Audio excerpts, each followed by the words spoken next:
Good morning, everybody. You are tuned to Computers 2K now on the Nissan Communications Network. I'm Amnon, your host for the next couple of hours, along with Spence. Hello. Good morning. Good And morning. Gal is here.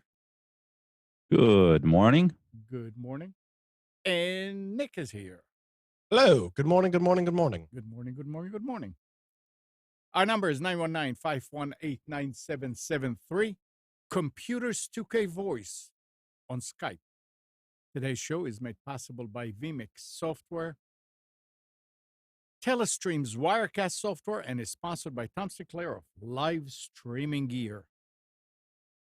A rainy day in North Carolina. Right? Georgia Also too. made possible by the electron. The electron is the basis That of I all make it, matter. yeah, all over the place. So Yeah. molecule. But these are your friends. Electrons are your friends. Positive or negative? Everything is was it? positive. Everything is positive. Hey, yeah. No, but they have to be negative because we are the positives. Yes. So We're the Thank opposing force. yeah. We're the light matter as opposed to the dark matter. Yeah. So what's going on? Oh. So you got your boat ready? The boat? Yeah. No, I have the inflatable raft Okay. tied up to my deck out back. This is going to be a real nuisance if it rains like this all day. Well, at least it hasn't been raining for 5 days before this came. Yeah. So the ground isn't exactly saturated right now. So True. And yeah, I've been fighting my crawl space battle. And it's, thank goodness, it's been drier than it was. So they put the plastic down? No, that's tomorrow, actually. Oh, But I had to, that's right. I cleaned it out over the weekend. I took everything out of there and I actually fixed some other things that I saw under there. But I'm going to eventually seal it all off, close off all the vents and just put a dehumidifier down there full time. All right. Start growing, what kind of stuff can I grow in a mushrooms, I guess, right? Well, it has to be damp for mushrooms. Probably some drugs. I wasn't going to say that on the air, Nick. Sorry. I want to get in trouble. Black mold. Yeah. Actually, I can grow Viagra plants. Oh, yeah. I think Yeah. I heard an ad on Talk Radio about growing them. Yeah. You can buy a Yeah, seed. grow Viagra. I think I heard on Rush.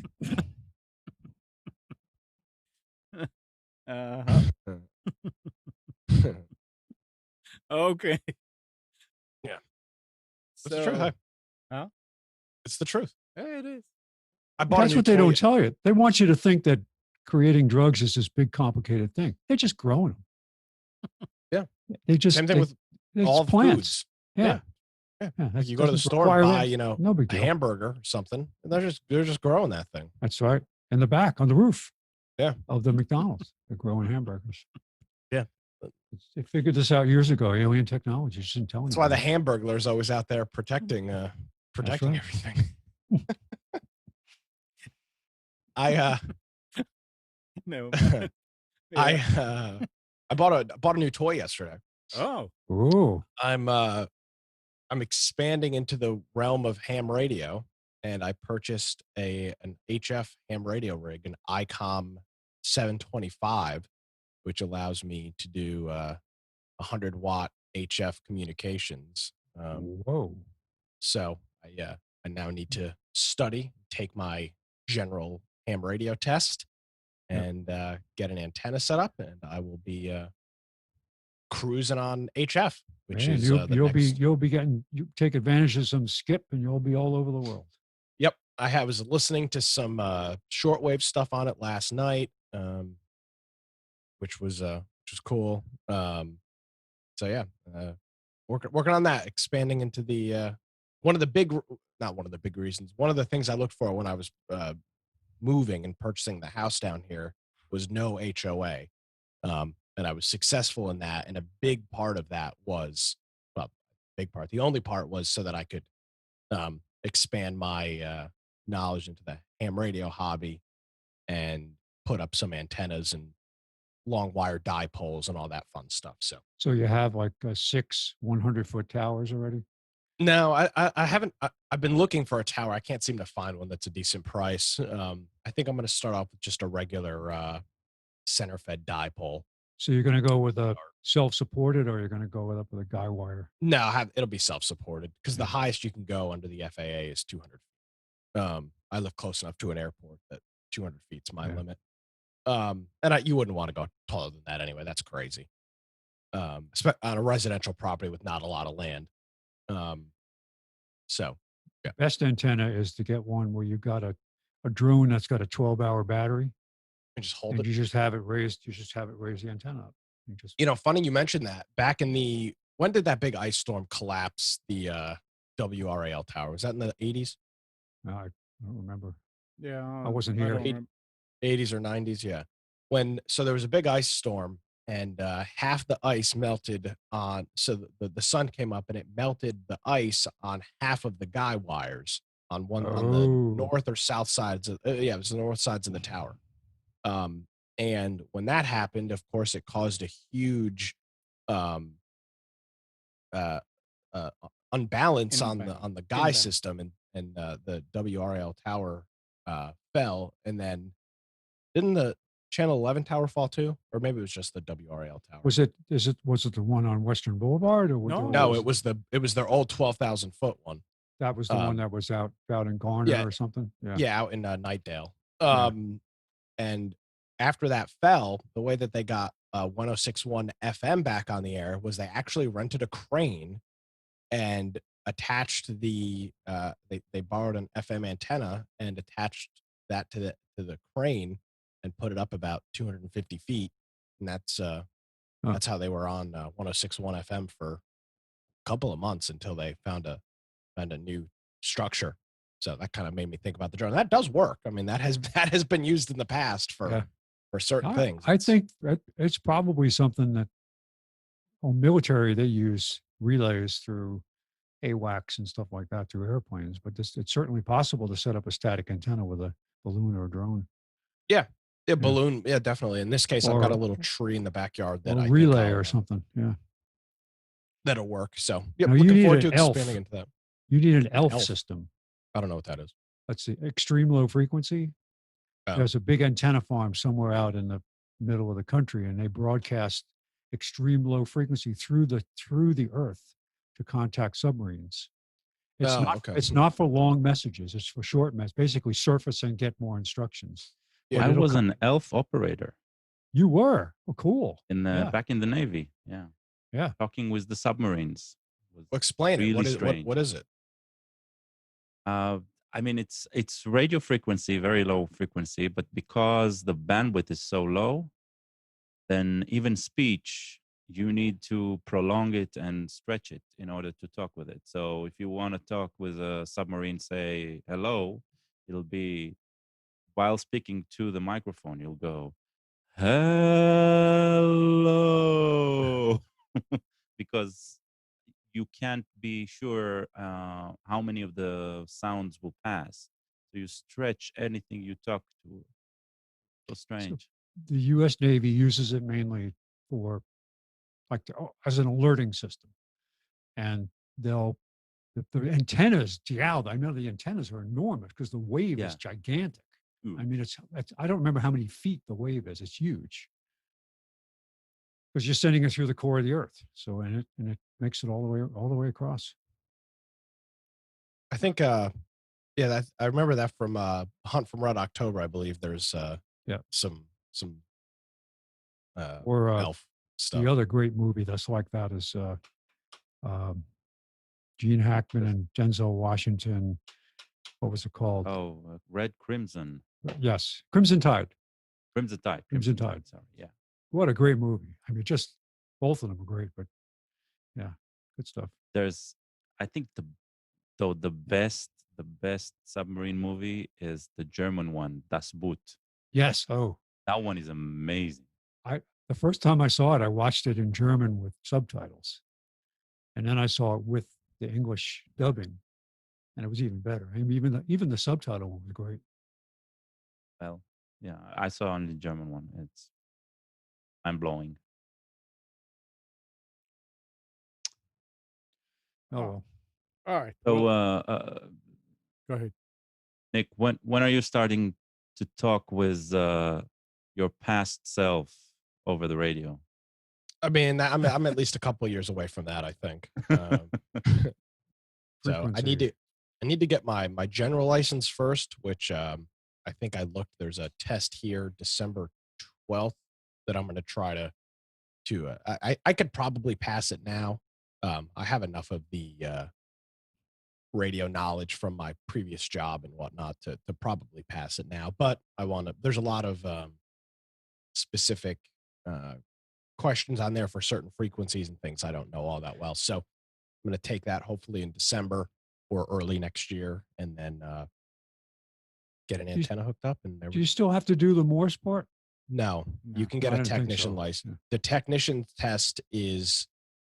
I've made this pledge a whole bunch of, not pledge. I've said this a whole bunch on the show. It is so easy to get your technician's license, which is the one I've had for the last going on 6 years now. There's no Morse code on it. A lot of it is now you need to have a little bit of you have to know a little bit about electronics, nothing crazy. A lot of it is general knowledge, like when is it okay to climb a radio tower without a helmet? The answer is never. Things like that. But you do need to know a little bit of knowledge on the technical side about some frequencies and whatnot. But I would highly recommend everybody. Don't step in front of the transmitter when it's operating. There are a lot of questions like that. There are some actual technical questions as well.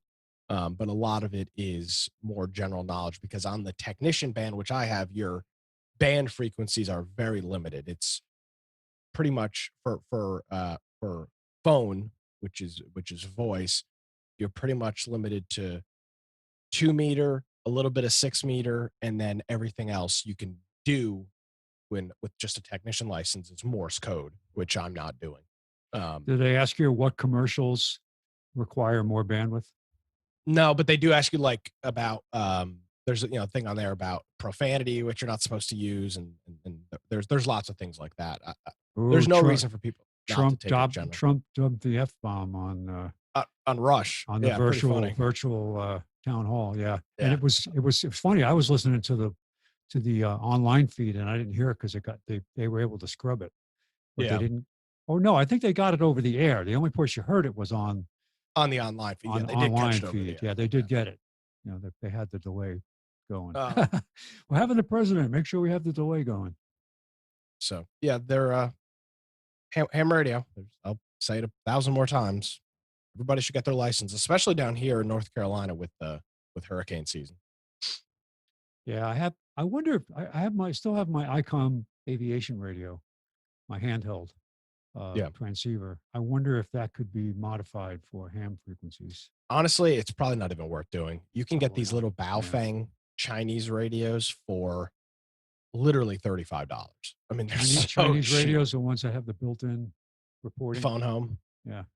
Yeah. I mean, this little one I just posted in chat, this little Baofeng is so affordable. 8 watts, which is more is if you live in a somewhat populated area, 8 watts is more than enough to hit your closest repeater, especially you guys up in Raleigh or any somewhat metro area. Is more than enough. How different is the FRS band from the ham band? family radio service? Um, I know, because some of it have to be licensed for, right? Yeah, well, it's not a big deal. It's just like you just fill out a form and you get yeah, I know licensed. the FRS is UHF. I don't know what frequencies it's in though. It probably overlaps, to be honest with you. But I have a set don't. of transceivers that force it, depending on what frequency I'm on, what channel I'm on, I have to have supposed to have a license, Yeah. but I never use it anymore. So Amnon, we gotta get our ham radios, not a ham, CB radios out and see if we can, how far away we can talk to each other. We played with Amnons a couple weeks ago when I was up in Raleigh. CB? Look, I can bring up that hot coal machine and hook it to it, and I can talk to you. I don't know if you can talk to me, but I can talk to you for sure. But Nick, so Yeah. there's no Morse code all the way up. I mean, they just completely took it out. It's not tested. Oh, okay. You can there is still Morse code. An extra might have Morse code in it, but it's Technician General Extra. Mhm. It's not on Technician. I don't think I've done enough general practice tests. It's not on General. It might be on Extra. I don't know. Interesting. But yeah, the barrier to entry for ham radio is not a lot, and it's so cheap to get a little handheld radio. Yeah, as long FRS as long as it's not. I mean, it was very cheap to get the CB radio, and everybody got it, and it got to the point where you just couldn't talk. It was Yeah. you wouldn't want to listen because of how people abused it. Well, that's the good thing about ham radio is that it's regulated. I mean, you have an FCC license, and Well, and let me it- tell you it- something. CB was regulated, and you had. No, it wasn't. Yes, it It was. was. Oh, in the beginning, you needed a license. Oh, absolutely. I I had went a and I license. applied, and I have a KBSF something. Yeah, but did you have to go through a test or just apply for a No, license? just apply, so they know who you are. Well, yeah, but that means any Tom, Dick, or Harry can get a CB. Yeah. CB license. Yeah, true. Yeah, there was no test. But Test, you have to pay for it. Yeah. I mean, it's a bit of a process, and you have to study. Any way you look at it, you have to study some. You have to take the book. I mean, yeah, you were at the radio station, so a lot of it came. But if it wasn't, you would need to take the little book and just go. I have read the it. book. I bought the book for the general Yeah. test. Yeah, I'm going through it Yeah. right now. Right. So, but it's not the nice thing about the ham radio stuff is that it is what's the word I'm looking for? It's self-regulated very well. Yeah, it's people are there are more responsible people. Yes, Yeah. exactly. Yeah. It's much more self-regulation. The FCC doesn't come in and Yeah.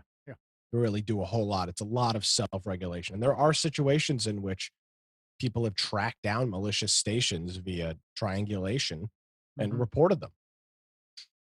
Yeah, I remember when in CB days there were those vans that would travel around and people will tell other people, oh yeah, there's an FCC, because a lot of people use those amplifiers. What do you call them?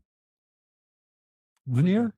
Linear amplifiers, and the FCC was clamping on it, and they were going around different communities, and if they catch you, then they threw the book. Well, it was disruptive. It was absolutely. Because you just stomped on everybody. Yep. I got one in the very beginning. I said, wow, yeah. But then you say, well, shoot. I mean, you hate it when you talk to somebody and you're in your car and suddenly somebody comes and completely stumps on you. And you say, well, I don't want to do that. So I just put it in the garage and, it's there. I think I mentioned got this before, tubes. but I had a boss who had one at his car and one at his house. Mm-hmm. And he would use it if he could not get through to his house, and he usually had a good reason to call, it wasn't like he was just, chatting. He would power him up. And they had somehow he had a protocol with his wife that somehow he'd be able to. They'd have a certain time of day or whatever. Like for what he ran a business and he needed to be in touch with her, and there were no cell phones. He'd be out in the car, so he would, at 11 o'clock in the morning, they both fire him up and they talk to each other for a couple of minutes and shut it off. Yeah, there's a lot of power limits on the ham as well. I mean, today it's great. I mean, you turn on, every now and then I turn on the CB radio here and I've got a big antenna outside and you don't hear anybody on it. Well, that's useless if there's nobody on Well, it. no. The thing is that if you wanted to be able to talk, because I used to talk with Kathy at the house all the time, driving through Raleigh when I was doing mechanic work without any amplifiers or anything. But every now and then you couldn't because there were other people that were closer to you that would overpower you and everything. But today, I would say if you want to use a CB and talk to somebody in the family with the house or whatever, it's nice. It's your frequency, so to speak, because really nobody is using it. But what yeah, was what was the highway frequency? 19? Yeah. Yeah. Breaker 19. The big thing with ham radio is, especially on the 2-meter band, which is what you do as a technician, almost all of that communication is repeater based. Yeah. So you're talking through a repeater, which in a lot of cases are hundreds of feet in the air. So a paper clip can receive that. So you have to be hundreds of feet in the air for it to work? Yeah, yes, you That's do. terrible. You have to hop in a hot air balloon. That's it. Yes. On This is just a service announcement. Next week's show is going to be on ham frequency only. That's it. I'll do it. This weekend on Antenna TV, it's the George Burns and Gracie Allen show. They're like marathon. Yesterday I was watching one, and he was trying to teach her a lesson, and his neighbor was saying, "Didn't you learn already? You cannot do this. It doesn't work." He said, "What do you mean?" He said, "Don't you remember the time when Gracie used to leave the light on the porch all day long? And you had to go turn it off, and you finally told her," you said, "Look, Gracie, you got to break that habit. You can't leave the lights on. You really have to break it." And she went and broke the lights. So, yeah, you have to be 200 feet in the air. All right, That's Spence. it. All right. Well. So, here's something I read yesterday that kind of, I don't know. It didn't make much sense with the new Chrome, known as the HTTP cache or the shared cache. The Chrome component works by saving copies of resources loaded on a web page. This is a new thing, such as images, CSS files, and JavaScript files. The idea is that when a user revisits the same site or visits another website where the same files are used, Chrome will load them from the internal cache rather than waste time re-downloading each file all over again. What's new about this? I don't understand. Does it have some type of Sound. checking to actually find out if the files themselves? Obviously. What if they've been updated? Well, but we have a cache since I know that's Mozilla. Yeah, I know. That's what I'm saying. It says that it saves it. This is a new one, and it saves it. And it if you go to the same page, it loads it from the cache versus going to the page. But that's, I know what it is, Amnon. It fact checks the file before it opens it. Yeah. I mean, this is why you tell people that say, "Oh, I can't see the change." You say, "Oh, you need to clear your cache because it's getting it from your cache and not from the page." And I'm saying, they came up with a new thing. What? Chrome did not have a cache in it? I Well, figured. hold on. Are you reading it from ZDNet? I'm reading this from Slashdot, which could have come from ZDNet. So because the copy here is exactly the same. Okay. Google has changed how its core component of the Chrome browser works, blah, blah, Yeah. blah, known as the HTTP or shared. But it also says Yeah. this component has been present not only inside Chrome, but inside all web browsers since the early days of the internet. Okay. So what So are I'm they trying to talking about? understand. Yeah. What are they talking about? Why is this suddenly news? That's what I don't understand. That they making it sound. Maybe they just changed the way it works. Cache partitioning. That's what's new. Cache partitioning. Yeah, I this did not see feature that word. works by changing how resources are saved in the HTTP cache based on two additional factors. Okay. So I think the thing is this: the way the cache worked had a lot of limitations because let's say you were browsing. Let's say you're browsing to a site and you're getting content from it, and Right. then in another tab you're browsing to a different site, and it uses similar content. Okay. Caching would only work on the destination. Also, a lot of the times, what websites will do is they'll point you to seemingly similar URLs, but it won't actually do that. So I'm thinking they're going to base on some additional values. Okay. Well, in So that the case, cache will be a lot more effective instead of having multiple copies of the same content just because it came from different locations. But yeah, sounds like a lot of hoopla before people see the benefit. no, if they make if they make the cache more efficient, then that could help. But the thing is that, especially when you're developing websites, or the to for customer to say, I can't see it. Oh yeah, you need to clear the cache. You need to do this and this and this and this. Oh yeah, now I see it. That's really not efficient. And not only that, but some people never clear their cache.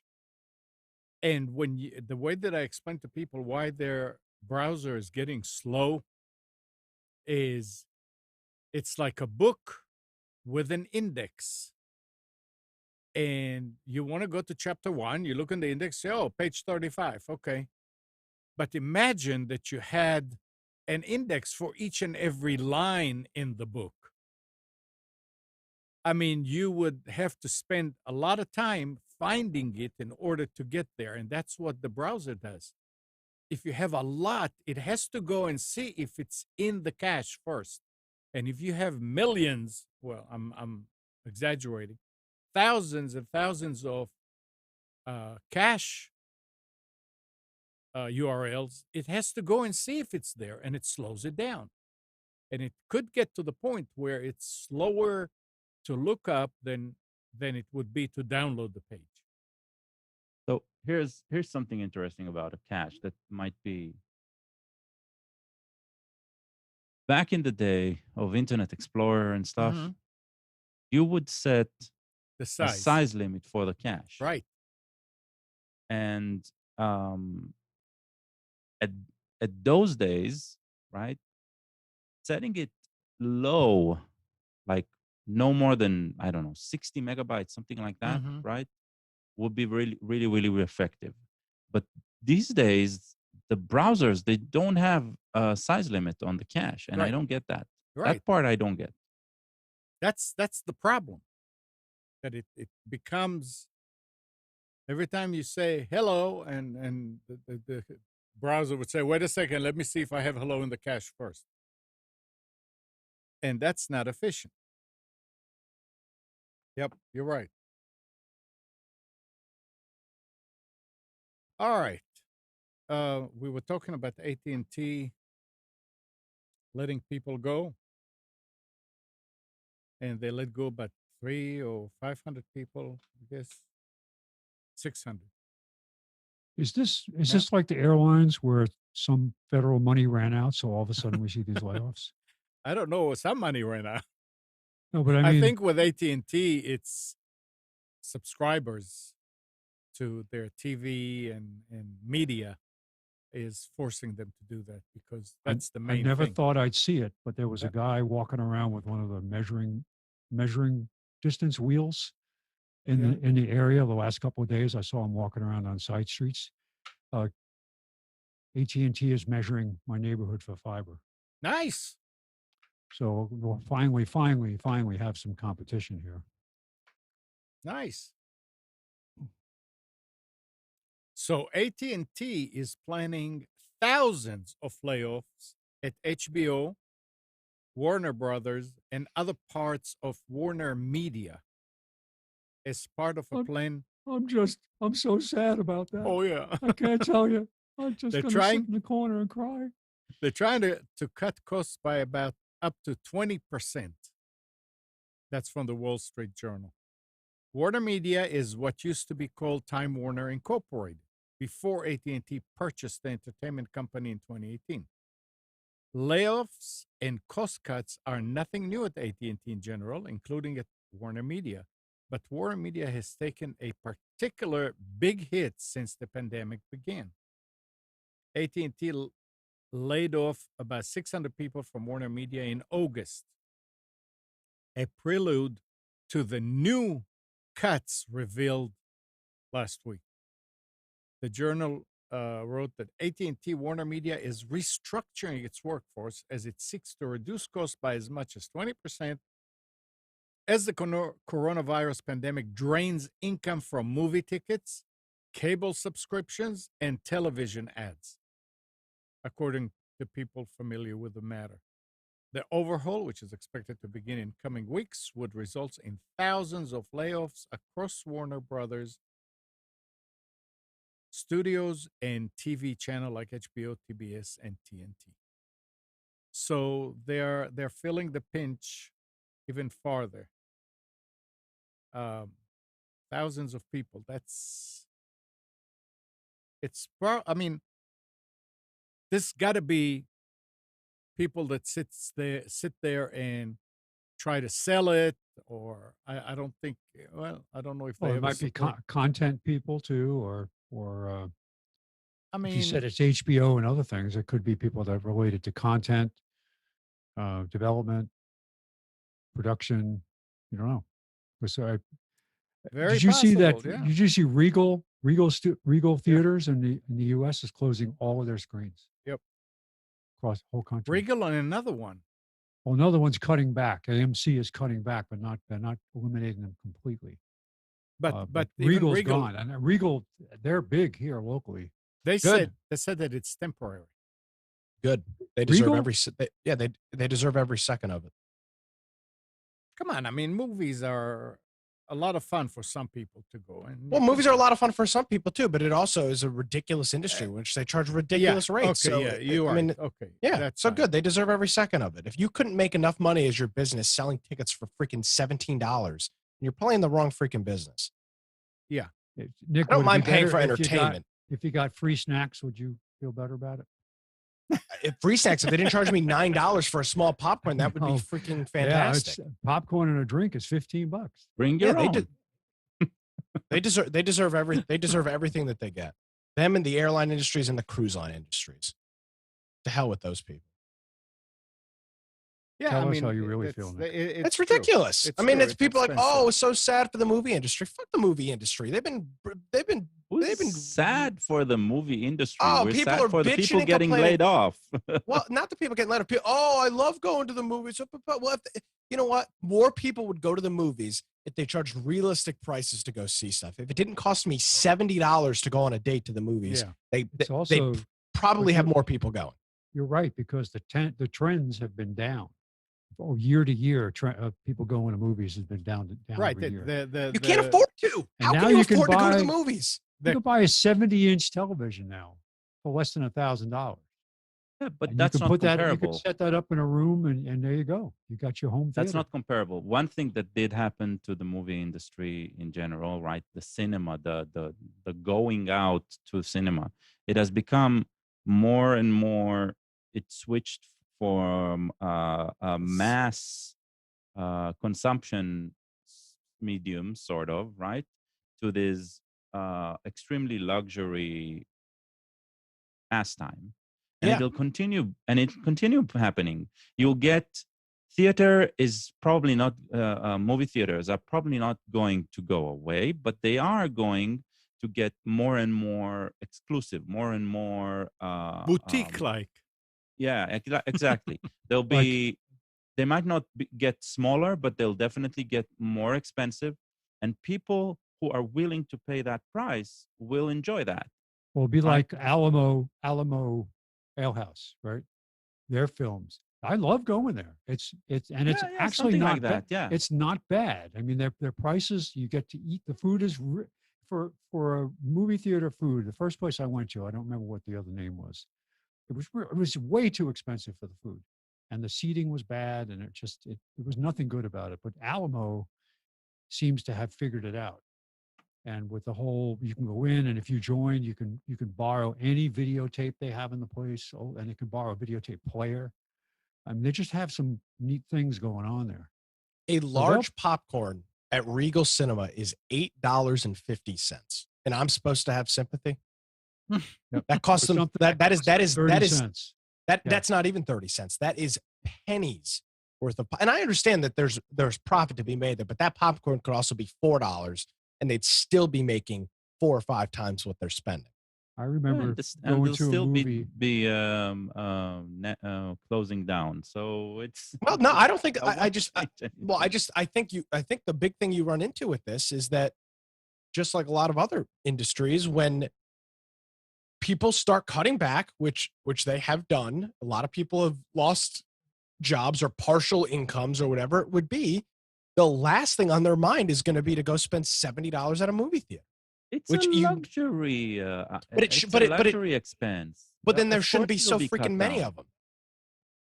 How many luxury? I mean, there's probably what, 7 Regals up in Raleigh. I mean, if it's a luxury thing, there should be 2. I mean, Right, I don't but think you of need I to- don't think of when the you- movies as a luxury experience. Sit cram packed in a movie theater with a bunch of stupid idiots that won't stop coughing or sneezing during the movie. I mean, I don't consider that a luxury experience. And talking. I mean, the people on their phones, it's like a freaking EMPs going off in the movie theater because the phones are so bright. I mean, that's not luxury to me. I don't know. Seems like you were going to the wrong cinemas. There's only a I Regal was Cinema. The enjoying only it. thing down here is Regal. It's the only place. The only movie theater in Wilmington is a Regal. It's closed. Well, I like Walmart's idea. They were talking about showing films in their parking lots. Yeah. Again, I don't mind. I'll pay for stuff. That's not the problem. But when I can go out to dinner for the same price as seeing a crappy movie, I mean, that's just kind of a no-brainer you to know, me, at least. I never went to a drive-in movie theater. I never- Drive-in movies are the best. I mean, I they're- always wanted to, but it's just we don't have one here. Yeah. There is one in North Carolina. I think it's up in Durham. Or Really? up to Hillsborough or something like that. There is There's a one bunch in around. New York still. Yeah. Yeah, drive-ins are great. Realistically priced food. There was a place in Cape Cod, Wellfleet on Cape Cod, had the Wellfleet drive-in that was like walking into a time machine. You went to the playground, you went inside to the snack bar, and they had the red and white tile floor, and it was it was so much fun. And it was reasonable. It's been a while since I've been there, but it's still open. I know we were back probably 6 or 7 years ago and to a wedding in Maine, and we stopped at Cape Cod on the way back and went to the drive-in. It was still open. It was great. Yeah. All right. Gene is in the audience, so I was going to get to this story real quick. IBM announced last week that the company would be spinning off some of its lower margin lines of business into a new company and focusing on high margin cloud services. So there's IBM is going to go forward as two companies. I mean, they don't have the name for it or which ones, but they're going to spin off another company. That's that's ought to be that ought to be interesting. So the cloud company is going to be called Overcast, and the regular company is going to be called Sunny Day. Overcast. Interesting. Yeah. Well, you know what, the realities of it make sense. IBM drives me absolutely insane with their cloud computing commercials that they put on Twitter. I'm just tired of reading about these promoted commercials from IBM. But Well, they're they're competing with Amazon Web Services right. and with Microsoft, and I mean, they're finally kind of like waking up, maybe. yeah, it's amazing that it's taken this long. I don't know what their status is. I don't know. Do they still have the same CEO? The one that was the woman that was getting criticized so much? Don't know. I haven't kept up with it too much. As long as my pension check comes, I'm happy. So we talked last week about, or a week before, about Apple and new hardware. And last week, Apple just sent out invites for its upcoming hardware event, all but confirming the arrival of the next iPhone. The event is scheduled nearly a month to the day after its last big event, which gave us the Apple Watch Series 6 and 2 new iPads. A new iPhone was conspicuously absent from the proceedings. Not an entirely unexpected turn of events, of course.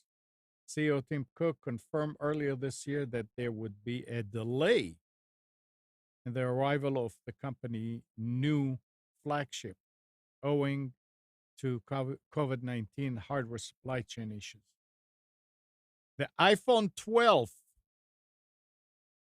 is set to finally deliver 5G connectivity to Apple's product line, coupled with a new design, chip, and push to OLED for all entries in the line. So iPhone 12. I mean, So they're going to put back the mini plug for headphones. they didn't say. Going to make it an option. I know they won't. But iPhone well. 12. I mean, are we going to be still around when there's a iPhone 62? I mean, But you probably good won't news be, but I is- will. The good news is that this will I'll get a great deal on an iPhone 8 or a 10 because that's what I'm looking. I'll I'm looking buy a forward new to one. I'm looking forward to the new buying the iPhone. latest one. What'd you say, Nick? I'm looking forward to the newest. You are. You going to Yeah. buy it? Yeah, absolutely. I'm using an iPhone 8 right now. My approach has been I'll buy every 4 or 5 years I'll buy the latest when it comes out, and it's good enough to last me 4 or 5 years. So It's only been 3 years since you got the phone, the 8. Wasn't it? No, it's not. Seems the like I 8 remember Plus- when you went to get it. No, because I've the 8 Plus the 8 Plus I had before I moved here. Oh, And okay. I've been here the 8 Plus came out in 2017. So it's going on. It's already think- it's going on Great. 4.5 years. I think Nick is like me. He talks about it a year before, and then he buys. No, I'll buy the He- well. He Yeah, bought it. I'll Go I'll ahead. get this as soon as I can. I'm not going to buy it on launch because it won't be easy to get. But I'll probably within the new year I'll pick one up because my 8 Plus is showing its age, especially on battery life. Well, where was it? We can talk about it since you brought it up. And they don't say what phone, but they say Apple has confirmed several problems, including increased battery drain for some Mhm. users who upgraded their iPhone to iOS 14. But ZDNet warns Apple's proposed solution sounds pretty drastic. You know what it is? A Don't complete update. data wipe. Yeah, because that's the only way to roll back. Well, fortunately, I haven't upgraded my iPhone in since March, since they started putting in the contact tracing stuff. I've specifically not updated, so Well, but that is I not. mean, apparently, if you upgrade it to iOS 14, then you could have a problem with battery usage. This seems to happen every time they do an update. Well, yeah, don't you remember last time we were talking about it and they were saying that they do it on purpose? Oh well, we know they do it on purpose, but I mean, yeah. To be honest, people are surprised. So lithium ion is a technology that over time performs worse and worse and worse. Yeah. So for the last 4.5 years, every single day and then night, the phone has been discharged and charged. Right. It's pretty amazing when you think about it. Oh. So I mean, what happened? Yeah, so every single day. So what if you could open the phone and pop in a new battery in it? Would you do that, or would you still buy a new? No, one? I still want a new phone. I mean, this Okay. phone is this phone's a couple years. Here's the thing: I mean, I could put a new battery in it, and probably keep me going. But I mean, I'd like to get a new phone. I use my phone enough that I'd like to have a new phone. Okay. No, it's fine. It's fine. Just wondering. Yeah. I mean, it is. I remember how excited you were when you got the new one, and then you had to Yeah. go in and do something because something didn't work right, and you had to go in and they give you another one. I had a camera issue. All right, something. That was on the iPhone 6 though, not on the 8. Oh. I haven't had any issues with the 8 Plus. Well, but yeah. So if you want to get a new one, you get a new one. Okay, fine. Do it Yep. then. Do it. I'll go ahead and buy it outright from AT&T and call it a day.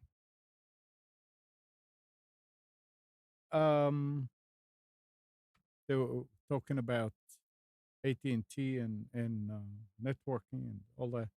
One of America's largest internet providers is uploading its oldest broadband technology into the sunset, Yes. complaining that AT&T will be leaving some future customers without any choices for wired broadband. They say we're beginning to phase out outdated services like DSL, and new orders for the service will no longer be supported after October 1st. Good. That's the corporate statement from them. Current DSL customers will be able to continue their existing service or, where possible, upgrade to our 100% fiber network. So I'd like them to upgrade mine. Well, you're not on DSL. No, I mean, but I'm on fiber, but it's not really high speed. It's 100. Doesn't matter. Yeah. But it's still fiber. That's Yeah. what they're pushing towards. I can't believe they're still offering DSL as a new service. That's crazy. Well, I mean, there are a lot of communities. Remember, DSL can come on your regular phone line. Correct. Yeah. So there are a lot of communities that don't have any other choice. Oh, yeah. And AT&T It said, makes sense, we though. can give you 3 megabits for $100. People will take it. I have a buddy that lives out in Andrew, which is not far from where you guys are. Yeah. And he's got bonded CenturyLink DSL. That's his internet. They don't have cable out there. And what speed does he get out of a bonded one? You know, like 12 Yeah. megabits. Yeah. It sucks. it does. But when you don't have When he anything when he else- goes to download a new game, because these new games that come out, like the new Call of Duty, will be like 210 gigabytes. He has to start it like 3 days in advance. It just Dang. runs and runs Yeah. and runs and runs. We've always made the joke that it would be quicker for me to download the game, put it on Put it a on- external hard drive, and drive it to him than it would be for him to download the game via DSL. yeah. But So- yeah, there's a So- bunch of these. You know that back in Israel, at least until we left, right? And that's 7 years ago, 7 years ago. DSL was the superior internet providing, internet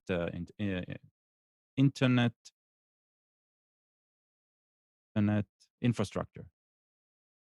So, and we came over here, and cable is the superior one, right? Up until we're talking fiber, but it's so strange because Israel is this rather compact, small area compared to the States and Mhm. most of the states around here. But even in New York, right, DSL is still subpar to compared to cable. So it was. It's strange how different technologies they evolve differently in depending on the location. I mean, DSL was always subpar. Any way you look at So it. I'm telling you, in Israel, you would get the services that would provide the 100 megabits Mhm. per second and stuff like that. That will be DSL, not cable. Interesting. I mean, they So could. it's not about the technology so much, but how it has been developed and the effort the companies put in them. Yeah. Yeah, well, in the case of DSL in the US, you're talking about copper lines that have been in place for 40 years. It's a marvel that they get any data through them. Well, it was pretty much the same in Israel. Still, the cable infrastructure entered Israel in late 90s. How big is Israel, though? Israel is like North Carolina. New Jersey. Yeah, No, that's North what I mean. Carolina. That's in terms of population. You're talking. I'm talking about area. Yeah, I mean that's that's the other thing to note too is because I know in Europe, yeah, ADSL2 and whatnot is still pretty prominent, but they don't have the quite the geography that the U.S. does. But they also use in Europe a lot of a power line because their distribution system for transformers is different. And in the United States, we have transformers for every couple of houses, whereas in Europe, they've got a central transformer. So it's a lot easier for them to use power lines to distribute internet. That I didn't know. That would be interesting. Yeah. Yeah, I remember reading about that in the UK, especially. It was a thing at one point. I don't know if the technology's kept up or not, but it was So out I there. wonder what's going to happen with this AT&T thing. So let's say I move somewhere and AT&T is the only phone provider. Mm-hmm. They're just not going to offer me the service, Correct. but they're not going to have an alternative. If they may not, it sounds like they may not have an alternative, but if they do, yeah, there's no problem. But here's the great thing. Yeah. With DSL, you can get DSL from a third-party provider, and they'll just rent the line from AT&T. Hopefully. In most cases, yes. Yeah. So even though AT&T might not be offering the service, you could still go through somebody like DSL Extreme And get it, and they'll just lease the line from AT&T. Because I mean, the infrastructure isn't changing. It's just I bet AT&T doesn't want to have to deal with DSL anymore. What happens in a new neighborhood, where there is no infrastructure and AT&T doesn't step up to build it? Who puts it in? Well, I mean, if you're talking about a new neighborhood, AT&T is not going to run. They're not going to run Twisted Pair anyway. No. Well, true. I don't. So they're going to run. They're going to run fiber. Somebody's going to run either fiber if it's AT&T, or coax if it's cable company. Yeah, Spence. I don't think there's any neighborhood that there's no either AT&T, I mean, wires, copper in the ground, or fiber. I don't think it exists. The reason I bring it up is because we pay remember that rural communications fee? Yeah, we're paying for We it, right? subsidize for people in rural areas Right. because the lines are so long to get to But them. yeah, but the So really who's going to use that money to build out infrastructure then if AT&T the doesn't do it? solution. I mean, I don't think that fiber Or the is the RBOC. solution. Wireless is going to be the best solutions for those areas that are like on the fringe, Mhm. or somewhere where there's nothing going on, because it's a whole lot easier to put it up. You don't have to deal with digging and running and all that, and it works. I mean, these And days with wireless 5G, works. you can just hang a piece of meat in the window and it defrosts it, right? No problem. Well, I mean, Elon Musk apparently is gonna do this, so we'll have to wait and see what Starlink Yeah, they're does. saying that Starlink is working for what it was intended to. So far, they've been using it for the firefighters in California or somewhere, and The only problem you have with with traditional wireless internet, and when I say wireless, we're not talking about 4G. But to get when you describe wireless internet like that, it's line of sight, and that means you would need to put a that means you tower. need line of sight Yeah, to a tower, yeah. which sounds ideal, but in reality, I mean, it's no different than DirecTV, I guess, except DirecTV, you're pointing up at the sky. Yeah. In the case of Unless you Starlink have is a saying. two-tier distribution system where you have the antenna and to a line of sight antenna that distributes it to other smaller antennas. Or if they built out wireless neighborhoods, yeah. infrastructure to start with, they already have the data network. So they just put a different type of transceiver out there for Amnon. What was the Clear channel. clear wire? What Clearwire, was the yeah. one? Yeah, they were going to be big in urban areas, and they realized that they just didn't have a market. So now somebody bought them, and they're now mostly working in rural areas. But it was great technology. It You gave me was. that backup transceiver. So when my internet went out, I would get Yeah. about 6 or 7 meg down over this thing. Yeah, I still have the modem. Yeah. Yeah, it worked. And the nice thing is you could take it with you. Yeah. If it grew up to the point. Yeah. Bet. But I mean, and the one thing to note though is, um, I mean, unless you live way out in the boonies, which there's always going to be people that live way out in the middle of nowhere, and you know, wherever you have to look into that stuff before you move. I mean, there's always going to be a place where, oh, I don't have internet. Well, I mean, that's a part of if you truly want to live in the middle of nowhere, then there are consequences to that. There's probably not a Walmart right across the street either. With 4G, I mean, that seems to me that's going to be the real thing, and moving into 5G. But these stupid cell phone providers just can't seem to get over this whole data cap thing. Yeah. And that's been the big hiccup is you realistically can't use this stuff for your home. It's just not feasible. I mean, you're talking about 20 gigabyte limits. I mean, Christ, I have to go look at my AT&T. I've probably used freaking 500 gigs this month already. Yeah. It's not for a house with kids. But all it that, should no. be because it's got the should. speeds. Oh, I mean, you agree. can pull Yeah. 50, 60 megabits symmetrical off of 4G. Yeah. I actually have terrible cell service at my house. Funny enough, but it doesn't really matter. Hey, Spence, Hey, Amnon, you ready for specials? I have it here. I mean, but are you ready for it? I have it at my fingertips. My mouse click tips. Are we ready? Well, thanks. I think so. Think so. So does anybody know that this is a big deal week for online sales? Because Prime, right? Prime Day. Prime Day. oh, And Walmart has they call it a big save event, starts today.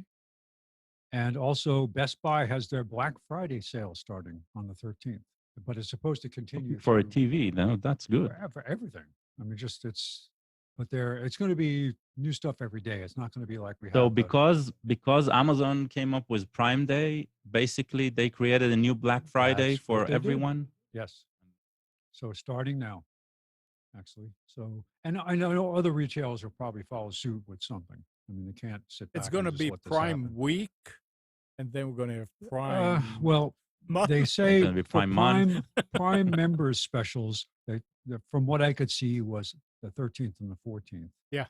And the same thing with Black Friday sale. Yeah, at it's always 13, Best Buy. 14 because that's their right. It's like Prime birthday, something like that. It's the date Yeah. they started Prime. Yeah. Yeah. But Walmart started theirs today. But it's all, it's funny. You go and you look at this stuff and it's still kind of, it's not like they have a big splash screen at Amazon saying, well, Amazon was the only one that did. Walmart and Best Buy have talked about it. They've announced it, but you go to their website, it doesn't say Black Friday sale. It's so I'm not sure where the constraints of the actual marketing effort. I'm not sure what that is, but the point is there are good deals, but you have to look for them. They're not just going to come out and poke you in the eye. So, right. But so if we start with Walmart, and this was relatively easy this morning because I found some magazines that had here's what you can get right now from Walmart. So they got some neat stuff, and in the actual PDF, I did include the clickable links to go find these products at Walmart. So if you're wondering where to find them, the links are included. And Google in order Nest- to get the document, you just go computerstuckinow.com/specials.pdf, and it will Yes, download it. Download the PDF. It's right there. It's only $19.95 per download. And I'll give you my my Venmo profile. I included here. So just hit my Venmo up and send me $19.95. Okay. Google Nest Hub for $89, regularly $149. I see these in houses all the time now. I can't believe how many places I go and I see them. And it looks like, remember when it used to be popular to have a Picture frame thing. a digital picture frame, Yeah. right? Well, now this is what you see. It's some people have the smaller, earlier Amazon products, but now Google Nest Hub, you see them out there. They've got a 70-inch 4K Roku smart TV. Element, I won't say the part number. Normally $798 for $599. How many can I put you down for, Amnon? At least 3, right? Bedroom, living room, kitchen, or bedroom, living room, and one for outside. You need to put one like right over the pond. Yeah. Yeah, that would be good.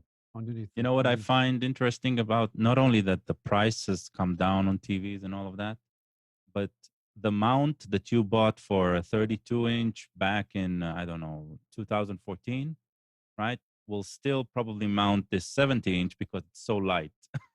I've installed a couple recently. I did a 65. And even though because it was so big, I needed help putting it up on the wall, I could lift it myself, no problem. Yeah, it's amazing. amazing. Nothing. Yeah, it was amazing. Yeah, you're right. The Visa 100 and 200, maybe you see a 300, but nothing bigger than that. So yeah, it was crazy. All right, we got a Samsung Chromebook 4, a Celeron N4000 11.6-inch laptop for $199, normally $229. And I know you're big into vacuums. So Shark Ion R75 Wi-Fi vacuum robot for $199. $199. I didn't realize they made a vacuum robot that was regularly priced at $299. Just to vacuum all the Wi-Fi from all over. That's it. Yeah, Wi-Fi vacuum. Why? I mean, I guess you need to talk to it, right? Here, vacuum. Well, vacuum. I can give you a few suggestions. So one of the things is you hook it up to Home Assistant, and these new vacuums they usually build a map of your living area, and so you can designate it by time to sections to go and do that. So the control is over Wi-Fi. Pretty impressive. Oh, so actually that's probably making the excuse me, the electronics in the thing cheaper. So maybe that's why the prices are coming down. I will never buy another maybe. shark. You would never buy another shark? I never buy another shark. I mean, I Oh, was so happy with the shark until I needed a part. And they just don't sell. Nobody has it. I mean, there's oh, I remember you really got jerked around because it's you ridiculous. Basically, when it breaks, you buy another one. Yep. Yeah, I remember. I mean, bags. Yeah. Anyway, Well, sorry, I had to hit the cough button. Yeah. All right. And we also have a Samsung 27-inch 1080p curved monitor with 209, normally 269. Those things are all at Walmart. Moving on to Amazon. Amazon Prime Day, October 13th and 14th for Prime members, starts at the stroke of midnight on the 13th and ends at the last minute before the next day, before the 15th on the 14th. So we have a Prime exclusive. Let's see, I didn't include the details. yeah, here, what did I? is it? Oh, these are both televisions, both Roku TVs. One is $199. Why? I thought it was there. Gosh, I can't read that. All right, just Okay. one I think is a 40 something inch, and the one for 119 is a 30 something inch. Roku TV, 199 and 119. Normally 299, 100 off one, and then the other one is 179. So about was it $60 off? So good deals on all kinds of television. This is just an example.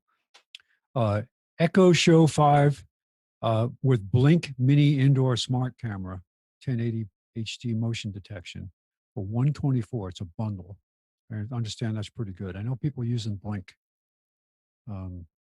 throughout their homes, and I know some people that have the indoor-outdoor Blink cameras and use them. They don't attach them to anything. They just put them out when they need it and put it somewhere, or put it in a window, or whatever, so they're flexible enough that you just move them around. They're battery operated, and they're motion detection cameras. I know my son used it to do a time-lapse photography to record something that was happening around his house. So it was pretty cool. Okay, we've got a certified refurbished Ring Alarm 5-piece first generation kit, home security system with optional monitoring, no contract. Works with EXA. I didn't want to say it all the way. And that's $99, $60 off for Prime members. And they've got the Echo Auto hands-free in your car with your phone device, and they actually show on the page when you buy this what type of air vents are compatible, because apparently you use an air vent mount for this. I guess you don't have to, but that's what they show you using. $19. It's $30 off the regular price. And laptop deals on Prime Day. We've got an Acer Aspire 5 Slim AMD Ryzen 3 15.6-inch laptop for $359. We've got that's not actually a sale. This is the list price. How is this a special if it's not on sale? Some of them are on sale, but some of them are not. Asus VivoBook 15 Ryzen 5 for $479. Acer Swift AMD Ryzen 7 14-inch for $655. New Apple MacBook Pro. Oh, I'm sorry, the VivoBook was actually 100. What is that? About $80 off. New Apple MacBook Pro i7 16-inch laptop for $2,099. List price is $2,399, so that's $300 off. You don't usually get sales on Apple stuff. And then Dell XPS 15 i5 laptop, $899. List price $1,049. So there's some deals out there. Laptops still are in shortage. What are there? Yeah, some of them are. Okay. It depends. There's still some that have not caught up, especially the cheaper ones. So, but they're it's getting better. Supply chain is fixing itself. All right, and finally, Best Buy has their Black Friday sale, October 13 and 14. And here I also included the links to these laptops. We'll start out with or actually it's not laptops, it's everything here. Asus VivoBook 15 is probably the same one we mentioned up above. $479, regularly $599. Lenovo ThinkPad L13 Yoga, 1080p touch 2-in-1 touchscreen laptop with a stylus for $799, regularly $899, so $100 off. A Vizio OLED 55-inch 4K SmartCast TV, $1,199, regularly $1,299, so $100 off. LG 70-inch 4K HDR Smart TV for $599, regularly $649. And finally, the Arlo Pro 3 camera 2K HDR wire-free camera system for $399, regularly $499. And they have a deal on JBL free true wireless earbuds. These are the Generation 2, normally $149 for $69. And we've got the Linksys Velop tri-band mesh Wi-Fi system. Now this is a Wi-Fi 5, 3-pack. So one base station, two slaves, $299, $100 off. What? You said slave. Keep going. Remotes. Well, context is everything. Sony 65-inch class LED 4K smart Android TV for $699, $300 off, normally $999. And finally, I picked this because it was unusual. It's called Streamlabs Wi-Fi Home Water Monitoring and Leak Detection System. System. $139.99, save $30. I don't have details on this as to what accessories go with it. How, what does it do? Obviously, it's going to report to you and give you the status of water leaks. But what is it intended for? Does it have probes? Does it have can it control a valve? These are the kind of things I'd be interested in knowing. Yeah. But it seemed interesting. So that's it. That's the only things that are being sold today on these three retailers. Nothing else is for sale. Nothing else. Thank you, Spines. So don't look for toilet paper at Walmart because it's the only thing you can buy is what I just showed you.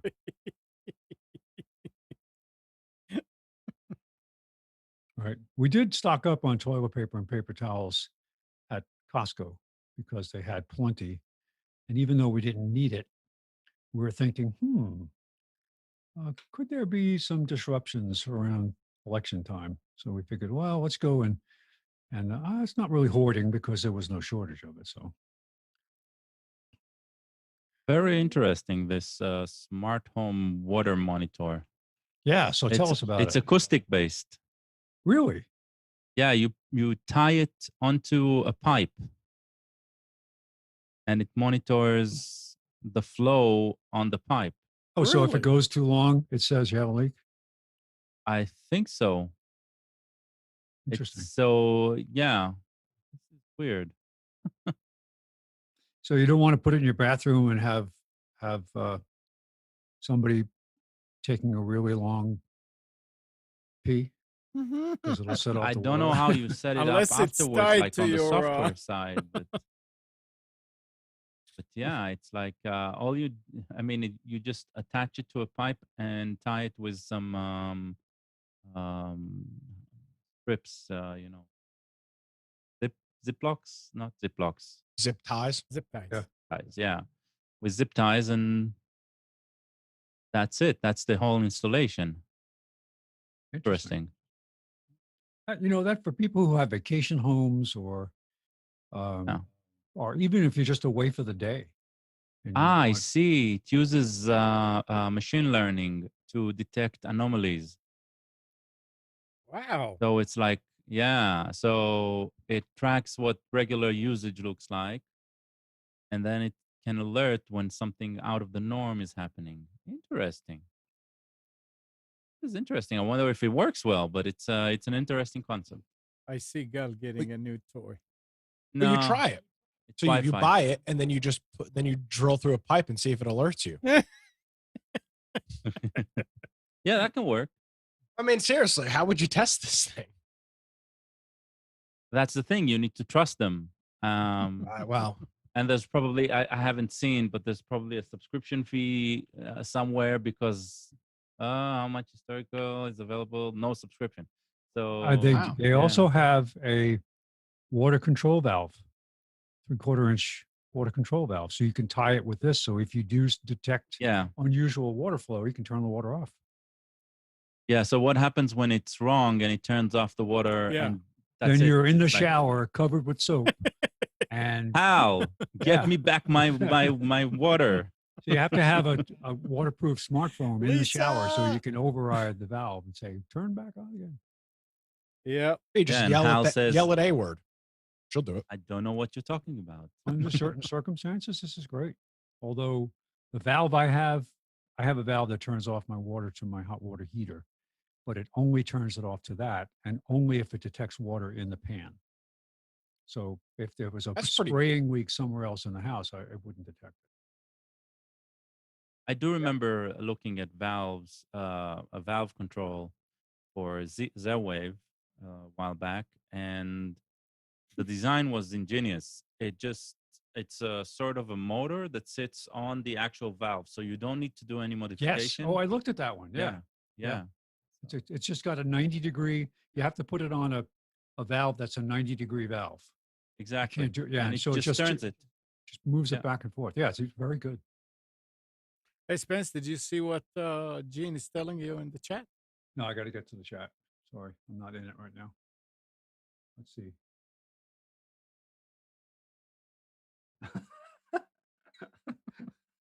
Yeah, I've heard that there was an explosion in the use of bidet-like adapters for toilets because of the toilet paper shortage. I can see a shortage. What I don't get why you're joking Democrats about it. are full of Let me ask you shit. this. They're gonna need Let me toilet ask you paper? this. If you're wiping, right? Yeah. And you got a tear in your toilet paper, you go and you use another toilet paper to clean that, or you go use water? So what is better, a bidet or toilet paper? Corn cob. Corn. That's what farmers use. No, but there could be a shortage in toilet paper after the elections because a lot of people are going to shit in their pants. Amnon, should we tell everybody that we're going to have our own version of this? We're going to call it the butt blaster.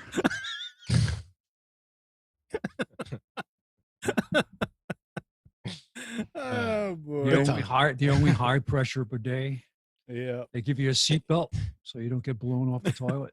Well, yeah, and if Amnon's got anything to do with it, it'll be repurposed surplus military equipment. Is there a bidet adapter on the Prime Day sales? Oh boy. Anyway, all right.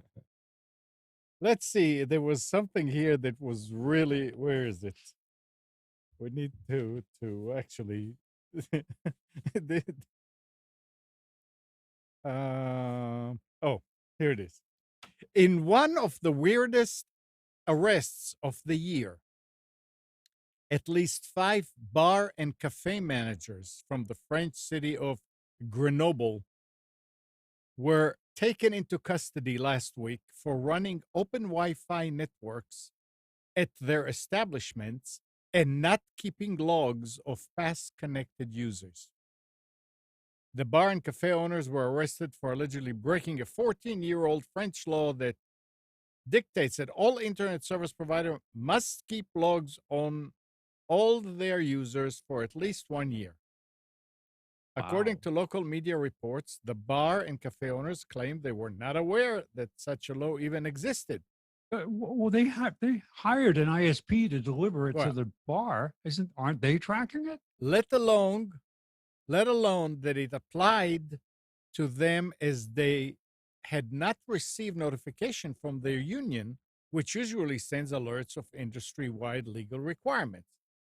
Nonetheless, French media pointed out that the law's text didn't only apply to ISPs in the broad meaning of the word, as in telecommunications providers, but also to any persons who provide internet access, may it be free of charge or via password-protected network. Now, imagine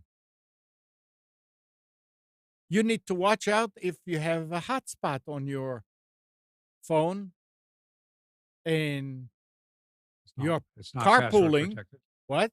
Yeah, it's not password protected. Even if it is password, it doesn't matter. And you're carpooling and you give access to 4 other people and you don't. Who's going to keep a log? Imagine No, but you it have. it does talk about establishments. It's not about me giving you Wi-Fi access. Well, here it says it applies to any persons, not established persons, quoted persons who provide internet access. So if you're coming to my house and you're using my Wi-Fi, I'm providing you with internet access. Yeah, but that's I wonder always been the what's case. source You, of the rule. But I Yeah, don't but have you to don't- keep. I don't have to keep records. you don't have to keep records, but if I come to your house and download a bunch of illegal stuff, you're on the Right. Correct. You've always been on the hook for it anyway. It's not like Correct. anything's Amnon, different. You just hand everybody who walks in the door a clipboard, and they record every site they visit. You Yeah. have to write it down. I mean, it Uh-oh. is the implications can be such that, I mean, okay, no more. That's it. We don't have a guest network. We don't have any of that stuff. If that was to be followed. Speaking of tracking, I mentioned this earlier about how if you have iOS 13.7 or higher, Yeah. you now have on your settings something called exposure notifications. So this is contact tracing, and it's supposedly not you have to turn it on. It's an opt-in thing now, but it says exposure notifications are off. If you turn them on, your public health authority can notify you of a possible exposure to COVID-19. Your iPhone is not collecting or sharing exposure notification data with anyone. If you turn on exposure notifications, information related to your exposures can only be shared with your permission. That button doesn't do crap. Oh no, I believe everything they tell me. If it's the Right if away. it's the app that was written by Google and Apple, then they said that it's not Yeah. working. So Google also has it implemented. I don't know what version is the minimum, but they do call it contact tracing apparently. So it's not just called exposure notification, which just is a nicer way to say the same thing. But speaking of tracing and all that stuff, for fun, when I saw that, my daughter called me yesterday to tell me about it and just said, "Is it on your phone?" And I said, "Oh, yeah, it's there." So for fun, I went into privacy on your iPhone. You go to location services, and then you can scroll down to the bottom of the list, and it says system services. You click on that. And then there you have what they call significant locations. Significant? Significant locations. Insignificant locations are not tracked, I guess. Who knows? But if you click on that, that is basically, you have to use your Touch ID to open it. And the same thing happened to me earlier. I'd have to do it twice for some reason. There we go. So now it shows my places, and it shows my home address as my place, and then history. Towns all over North Carolina and Virginia, because that's where, and Georgia, which is where I've been in the last 2 weeks. Places I've been, locations, how long I was there, with mapping. But the interesting one is, on October 5th, this past week, apparently I spent some time in New South Wales, Chatsworth, New South Wales. How was that? I didn't realize I flew to Australia. And you didn't. What kind tell of us. internet did you have? I'm not sure, but I spent a lot of time on Fuller's Road in Chatsworth, New South Wales. I had 4 visits on that day. 9 o'clock, 8 o'clock in the morning, about 15 minutes from 8 to 9, noon, and then again. Well, that doesn't make any sense. How that's just out of order. It's strange. Oh, it's PM. I'm sorry. So starting at 4 a.m., 8 a.m., 11 a.m., and 8:52 p.m. I had 4 instances where I was sitting on the 838 in Fuller's Road in Chatsworth, New South Wales. I'd like to figure out how that happened. Bad programmer. Fake news. Yeah. Could be. So you can turn your Yeah. significant locations off if you don't want them tracked. It does not affect location services for apps that you want. Like, for example, if you use Waze or some other application that uses location. Most of my stuff is set up to limit using location until I'm using the app. But I have a few that are always, like my alarm system. My alarm system does geo tracing so that if we both leave the house, it turns the alarm system onto a way automatically. And then when I come back into the neighborhood, I get alerts saying, like when my wife comes back or I come back, I get a text message that says that, you come back. So it's actually pretty good to know. That way, it switches to, I only have alerts for doors opening and closing and other events when I'm away. I don't have them turned on when I'm home. Interesting. Welcome back. That's right. All right. What? Go I've ahead. got something here. Yeah, go ahead. Censorship. So Facebook has announced this past week that it will ban anything related to QAnon on their platform. So pages, posts, profiles, anything related to QAnon, which I find to be rather interesting for people that don't follow that stuff. And I'm sure I'm getting my information mixed up, but QAnon is a supposed insider into the administration, or multiple people inside of the administration that have pretty detailed knowledge as to the ongoings of the Trump administration. It's been going on for years, started originally on sites like 4chan and 8chan, and it's worked its way into more mainstream social media stuff on Twitter and Facebook. But I find it rather interesting that Facebook is banning QAnon conspiracy theories on their platform, or whatever you want to call them, but continues to keep ISIS pages up and like literal terror group pages. It's just going to make people want to find out more about it if they ban it. But, and I also find it interesting that Facebook is stopping political ads right after polls close on November 3rd, because they're afraid that, as I read this past week, that Donald Trump is going to advertise that he won the election if he didn't. So they're gonna be doing that. I have a feeling that the end of Facebook is already well begun, and we're on the downslide right now. Don't underestimate the power of uninformed people. And well, that's fine. But and you saw what they said about when they're going to announce it after the news outlets are going. Oh yeah. I mean, Facebook is now Facebook now, a social network, is now going to tell you. So if somebody comes out and says, I won my race, and they did, Facebook will delete that post until some biased news organization confirms it. Yeah. I mean, this is the age that we're living in. Yep. It's ridiculous. Absolutely ridiculous. Well, I mean, and without getting too political here for a minute, I mean, I think us as I'll speak to my Republican cohorts. We have done a really piss poor job at adopting other infrastructures and systems, and we are dealing with the ramifications, frankly, of our laziness. And I know it's not as convenient to use sites like Parler and Gab and Telegram and Signal and all that stuff, but we've allowed this to happen, and it's only going to continue because we're so complacent with this garbage. So only bright spot that I see in that is that people look at things like Twitter and Facebook, and they give it a lot more value from a population-wise than it really has. Most Mhm. people aren't on Twitter. It's not one of these things where, gee, 80% of the population in the United States is on Twitter and monitors everything. You got all the blue checks. That's what it's for. It's for the clubs to talk to congratulate each other or attack each other.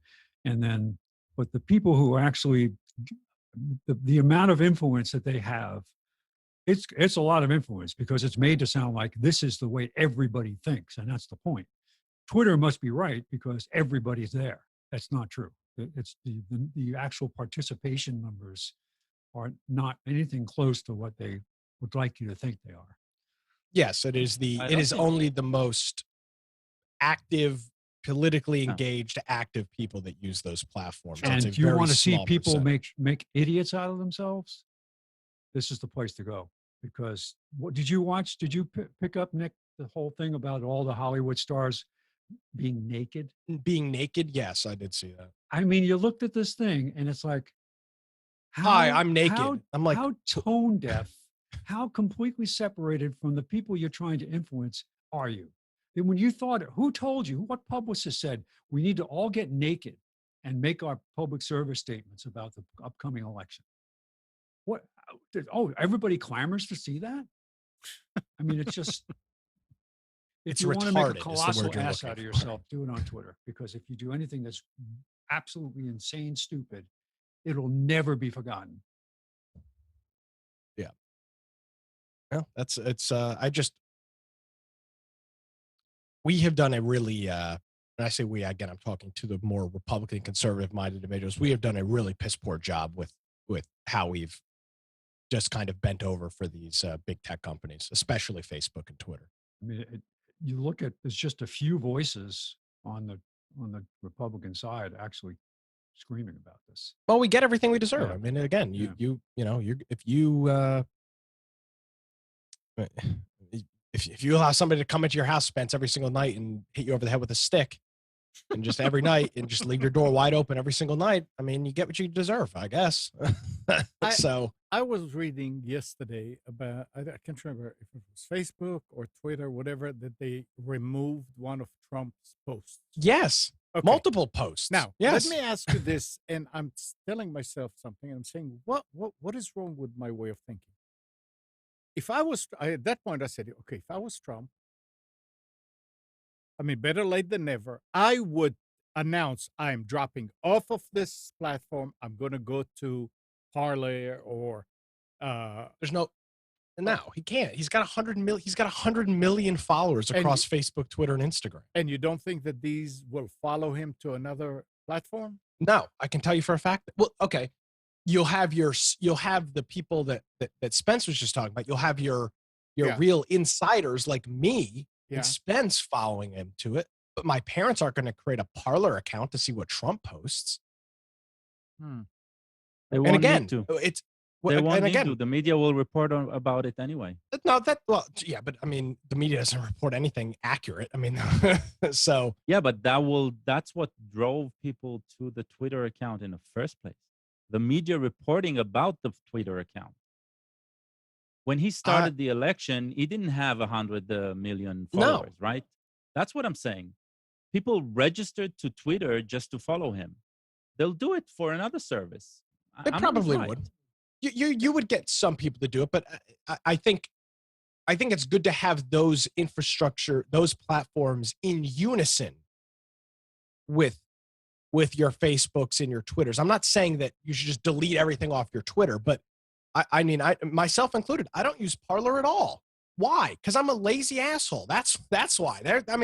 There's the reason. Right, but also because none of your influencers that you are interested in are there. They're all on Parler, but I'm a lazy SOB and I don't want to use it. There is no excuse for it except that I'm complacent and I'm lazy about it. And you get what you deserve with that. I mean, it's just the reality of it.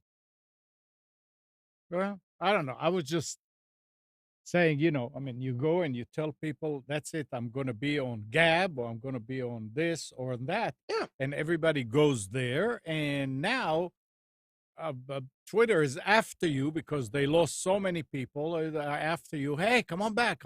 No, I don't know. So there's a message in the chat here. Yeah. Looking for suggestions on a device to transfer photos, negatives, and slides to digital media. Right. What's that one that's always advertised on the radio? I know what you mean. Picture I box. was trying to think of it. Yeah. But there's even so Costco that's has this. But Costco has a Picture Box service. is a service that you send your photos, you never Correct. get them back. No, that's what we were and they talking about, scan them. services. Costco Oh, they has will a- send it No. back. Costco does slide transfers. And The request is for a device, guys. Device. Well, and a device, but a something that service. you do on your own.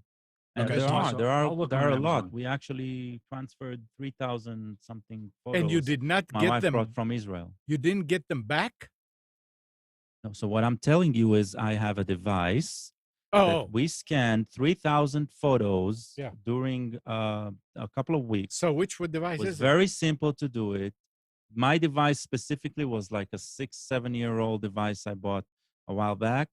But if you go and look at Amazon or any of those, there's quite a few I ones know, that you but- can use. Yeah, but what device are you using?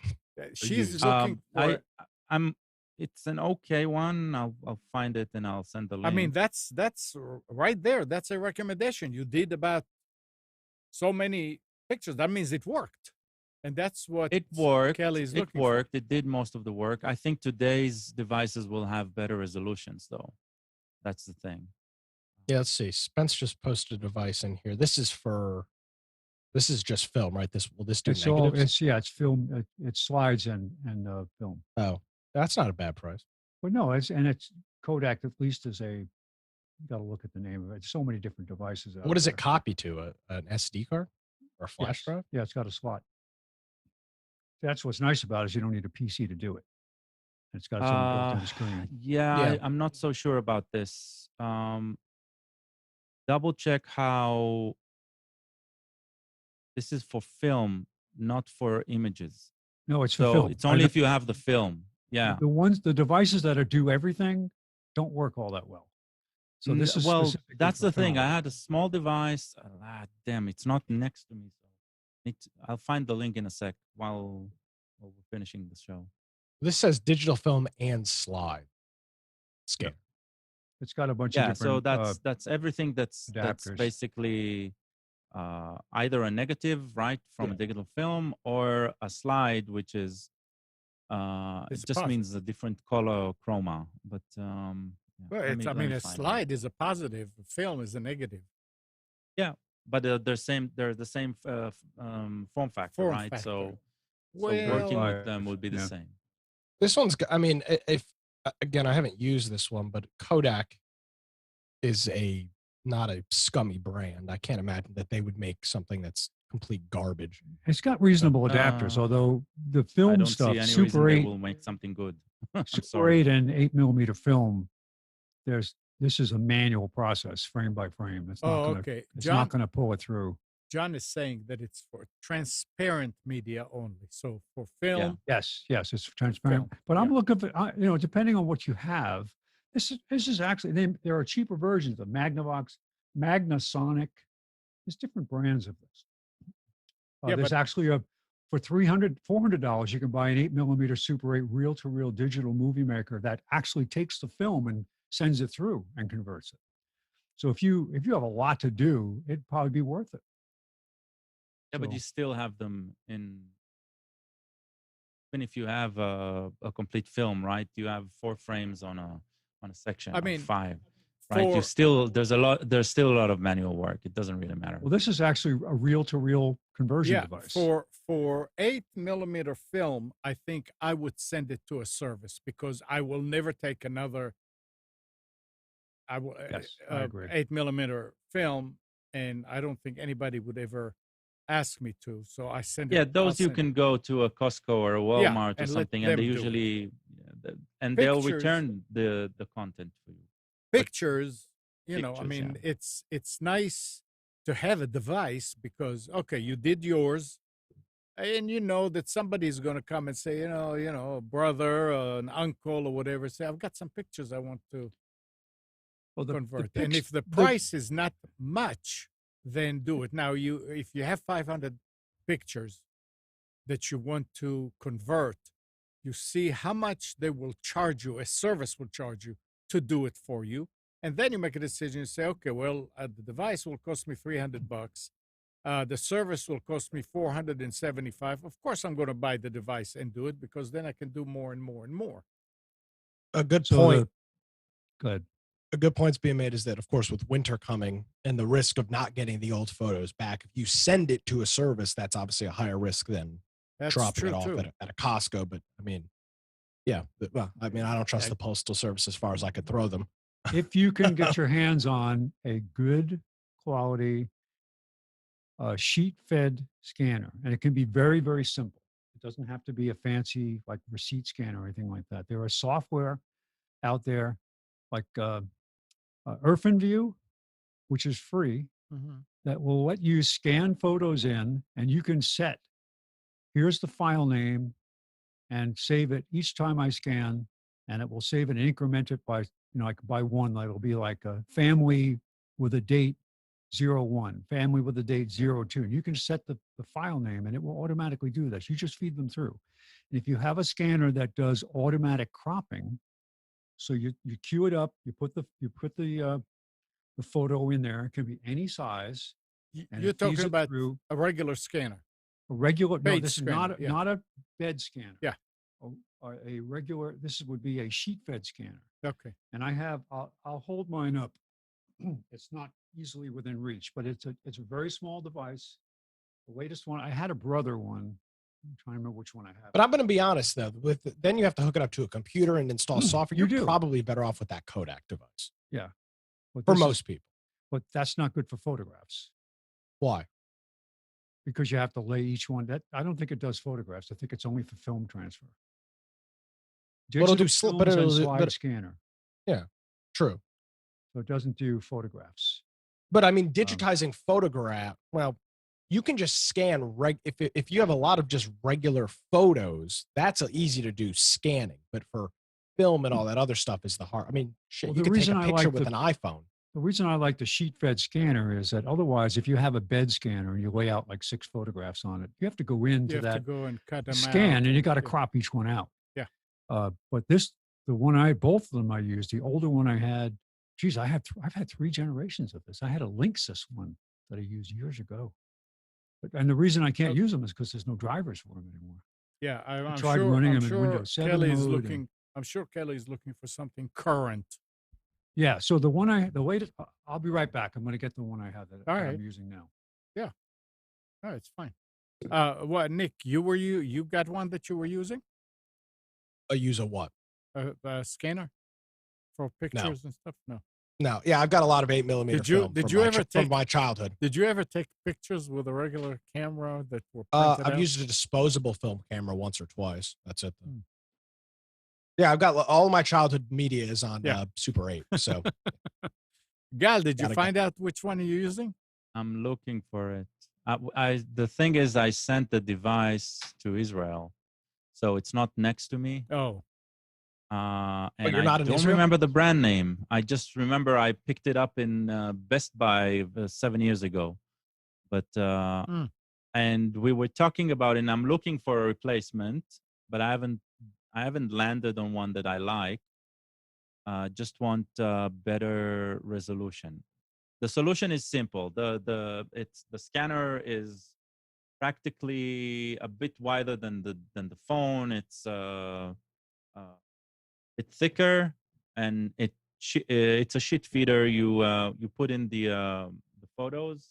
It also has a sleeve for old photos to protect them from the sheet feeder, and it auto crops them while scanning, and it all keeps it on an SD card that's connected to it, or you can connect it to the PC, right, and use it from there.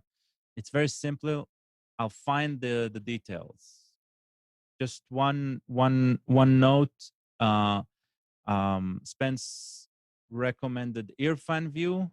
Yeah, I would recommend if you're using a PC to scan, NAPS, NAPC, not another PDF scanner.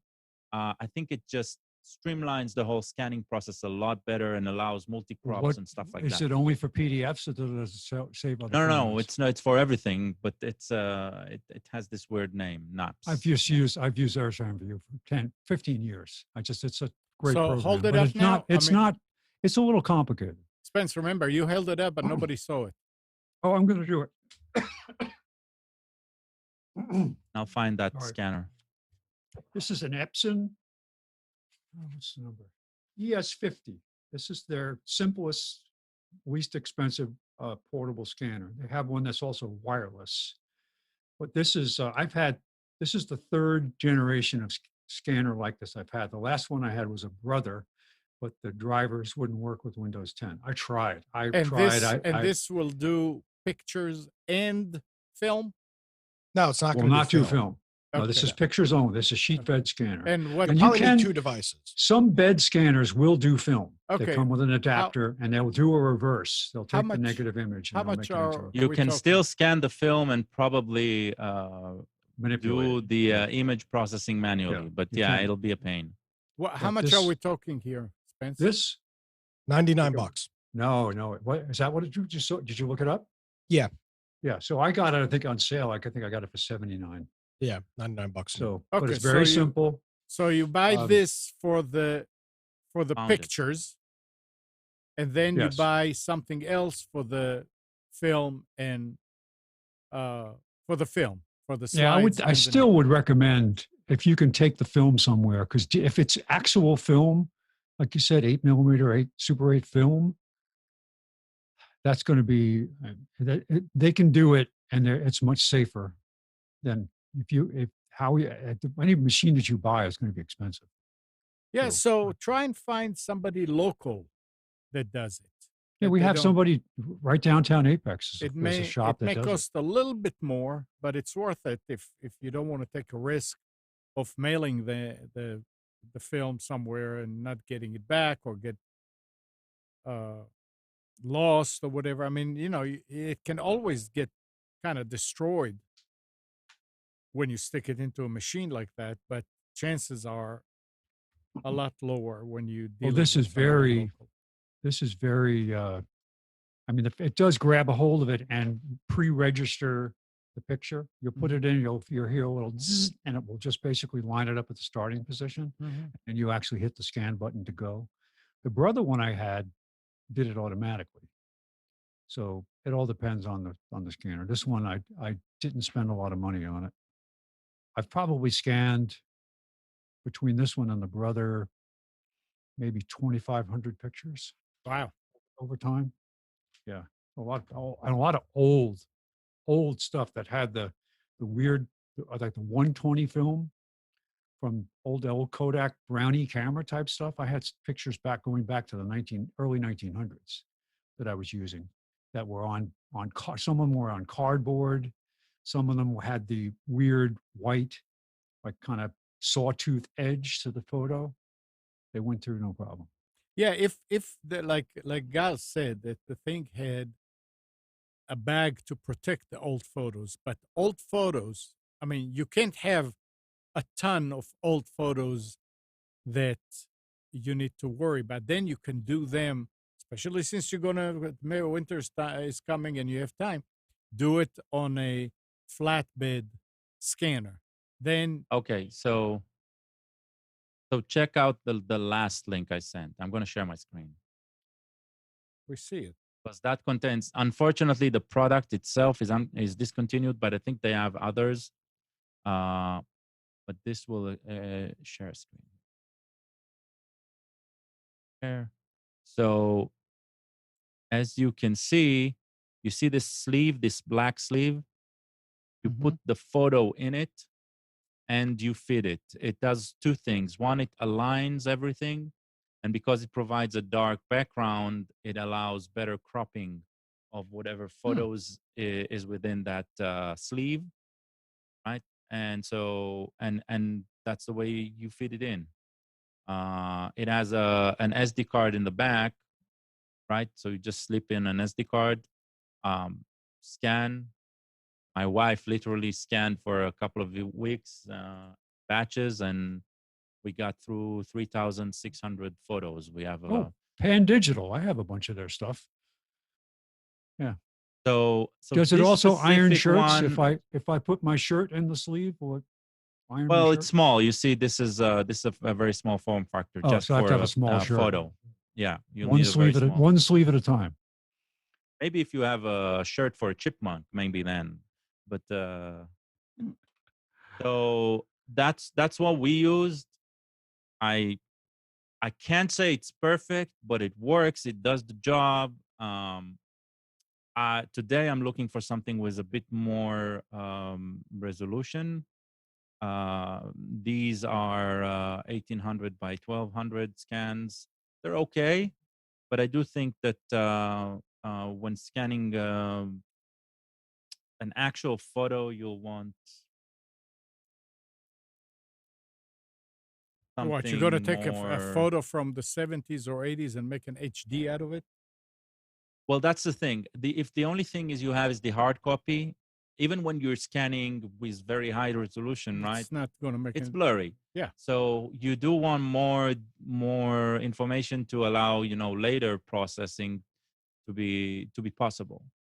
I will tie this with one. I'm stopping sharing with one additional software that I'm using um, to edit these photos, because one of the things that people would like, and at least for me after scanning these, is repairing them, because there's a lot of damage, especially to old photos, black and white, or colors where discoloration happened. And I found that there's this application called Photoscape X. It started back in the day as an Say the name again. as an open source. I'll send the link. Photoscape X. Okay, Photoscape. Yeah, it started as a completely open source software. Today they have changed their model, but they have a freemium. They have a free and a paid one. They it's a Windows 10 application, so you need to install it through the Microsoft Windows App Store. The call it anyway, and I'm using the free version, and it's amazing the amount of retouching you can do without really going into. There's no big learning curve around it. You can start retouching photos. You don't need to be a Photoshop expert or anything. So I highly recommend that that piece of software. I'll find that. Yeah, here it is. That's their site, and it'll scan. It'll send you to that. Gene is asking about a good price. Go above $100 probably if you want something that won't ruin your photos and the resolution is good, but don't go too high. Stay between between 90 and 150. Don't go above that. Above that, you're probably going overkill.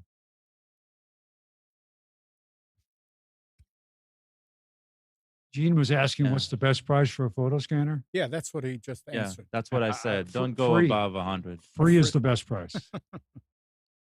Yeah. I'm not trying to be for snarky. Hardware is usually hard. You might have somebody who's got something, know somebody that isn't using it anymore. Remember how much bed scanners cost? Yeah. Even now, they're still expensive because they have so much mechanical parts in them. And you have to have a mirror. You've got to have a stepper motor built track system to move the mirror, and then there's a lot more to it, and a light source. Whereas in these other, I'm not aware that there's even a light source in this other scanner. I'm not sure. There must be something, but it doesn't have to light up the whole mirror. So I had a gigantic bed scanner. Gosh, it was 11 by 17 years ago. And it was, geez, I don't think it even ran on USB. It was that long ago. It might have run on parallel or serial. But it was gigantic, and it cost like $400. All right. What else? It's that time of day again. Yes, sir. So, anything else? Not from me. Not for me. Everybody stay dry. All right. Well, thanks, guys. Thanks, Spence, Nick, Gal. And good morning, Kathy, Hannah, Nabil, Mac, Norm, Katie and Donna, Dina, Arlette, and Micha. Thanks, everybody, for tuning to Computers 2K Now. We hope you enjoyed and maybe learned something from our time together. Remember to practice safe computing, back up your hard drive, and update your virus scanner. We'll be back here next Sunday at 9, but you can always reach us at computers2know.com. Tonight at 7 p.m. Eastern, you can listen to Nick at his show Against the Norm on atnshow.com. And if you're in Wilmington, North Carolina, you can listen to it on 106.7 Big Talker 106.7 FM. See you next week, guys.